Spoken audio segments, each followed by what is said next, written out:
राजसाहेब ठाकरे यांची एक सभा झाली।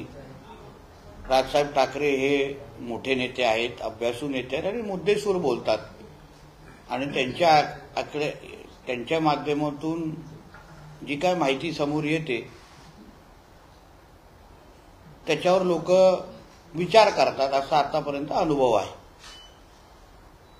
पण कालच्या झालेल्या ज्या सभेनंतर मुळात अशा पद्धतीच्या सभा, अशा पद्धतीचे वोट चोरीचे आरोप हे लोकसभेच्या नंतर का झाले नाही हा फार मोठा प्रश्न आहे।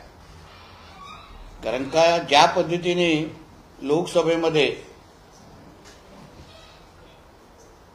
एका मतदारसंघामध्ये लाख दीड लाख मतदान झालं आणि उर्वरित त्याच्यामध्ये मतदानच झालं नाही आणि काँग्रेसचे आणि महाविकास आघाडीचे उमेदवार जिंकून आले, तेव्हा वोट चोरीचे, वोट जिहादचे कोणीच आरोप केले नाही। जेव्हा हिंदू मंदिरांच्या बाहेर हिरवे झेंडे फडकवले गेले, पाकिस्तान जिंदाबाद म्हटलं गेलं, तेव्हा कोणीच त्याच्यावर आक्षेप घेतला नाही आणि किंवा सभाही घेतली नाही।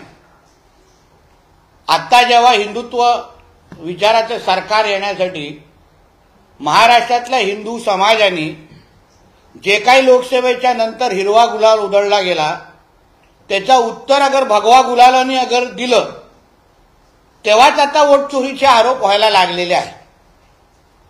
असो, पण हेही मला वाटतं की राजसाहेबांच्या बरोबरचे आजकाल ज्यांच्या मांडीला मांडी लावून ते बसतात संगतचा असर असू शकतो। कारण का उद्धवजी आणि त्यांचा मुलगा आदित्य ठाकरे यांच्या मेंदूची साईज केवढी आहे हे आता महाराष्ट्राला चांगल्या पद्धतीने माहिती आहे। 1-2 दिवसा अगोदर आदित्य ठाकरेंनी दिल्लीच्या ट्रान्सपोर्ट डिपार्टमेंटचे फोटो छापून ट्विट केलं होतं, म्हणजे हे त्यांच्या मेंदूची साईज।